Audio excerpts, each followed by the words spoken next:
Sama seperti materi speaking, reading-nya tentang apa? Misalnya reading-nya tentang, bla bla bla bla.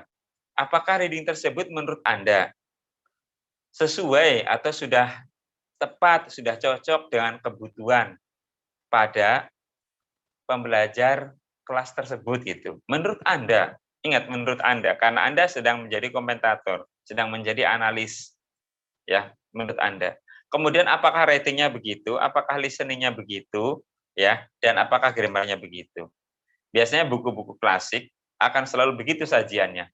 Ya, speaking, reading, writing, listening, ada grammar and structure. Selalu begitu. Kalaupun ada suplemen tambahan, ya biasanya kecil-kecilan. Itu pertanyaan nomor 2. Pertanyaan nomor 3, bagaimanakah desain pembelajaran pada setiap language skill?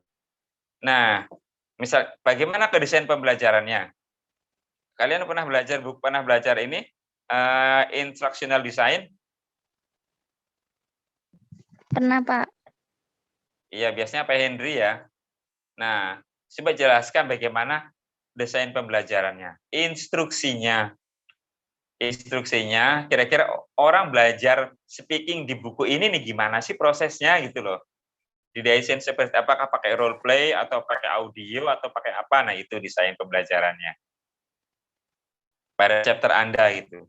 Oh, ternyata di chapter saya, kata Rudolf, di desain pembelajaran listening-nya menggunakan VCD yang terkoneksi dengan internet, kemudian siswa dipersilakan masuk web laboratorium, kemudian mendengarkan secara langsung praktek listening dari CD tersebut. Nah, itu desain writing pada chapter tersebut berarti begitu. Gitu, paham ya?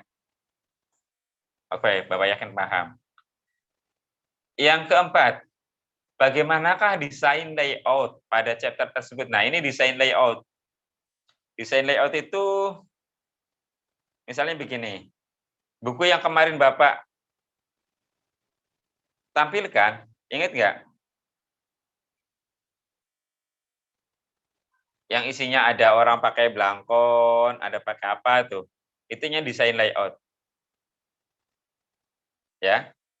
Nah, silakan Anda teliti, Anda analisis bagaimana sih satu image and illustration. Ini penting. Gambarnya seperti apa atau kalau ada ilustrasinya seperti apa. Pada chapter yang saya analisis menurut Rudolf bahwa gambar pada chapter ini terlalu futuristik, menunjukkan apa namanya ilustrasi-ilustrasi perkembangan masa depan.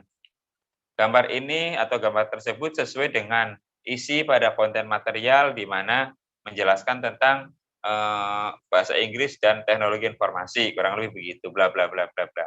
Ya maksudnya begitu. Kemudian tata halaman atau page setup. Satu chapter itu terdiri dari berapa halaman? Kemudian untuk satu material berapa halaman? Ya kan? Nah, terus untuk satu chapter terdiri dari berapa halaman? Nah, kemudian satu material menghabiskan berapa halaman? Misalnya speaking menghabiskan 5 halaman, reading menghabiskan cuma 1 halaman, sementara grammar 5 halaman. Nah, itu ya setup-nya. Pakai kertas apa? Margin-nya berapa? Silahkan jelaskan. Nah, kemudian font and color sebenarnya ini nggak penting-penting amat sih, tapi ini dalam sebuah buku perlu juga font and color. Kalau color ya, color pasti Times New Roman atau Calibri atau Arabic typesetting biasanya kalau buku tuh. Yang penting colornya. Bagaimana sih pewarnaan dalam buku tersebut? Apakah terlalu ngejreng atau kurang berwarna atau hitam putih? Begitu. Ya. Itu pada kolom bagian C. Pertanyaan nomor 5, bagaimana bentuk evaluasi pada chapter tersebut? Maksudnya adalah bentuk soal atau ujian. Misalnya, di setiap chapter diakhiri dengan soal-soal pilihan ganda. Pilihan ganda itu tentang ini. Ada juga soal yang berbentuk apa namanya, pertanyaan benar atau salah, correct or itu kan, benar atau salah, correct or true atau Incorrect, Pak. ya, iya gitu. Terus ada lagi, pertanyaannya ternyata isinya True or misalnya false juga, Pak.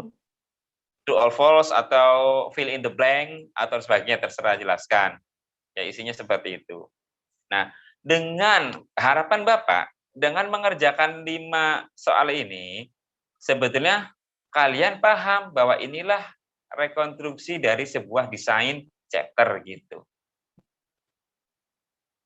Tujuannya itu, dengan mengerjakan soal ini, ya harapan Bapak Anda sebetulnya sedang melakukan analisis forensik kalau kepolisian tuh.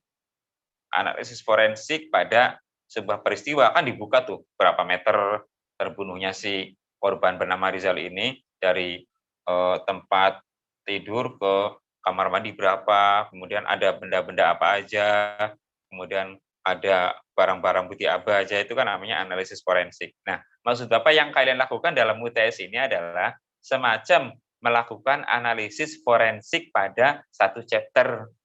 Dengan menganalisis itu, Bapak harapkan Anda tahu, begitulah tipe dari sebuah chapter buku gitu. Paham ya?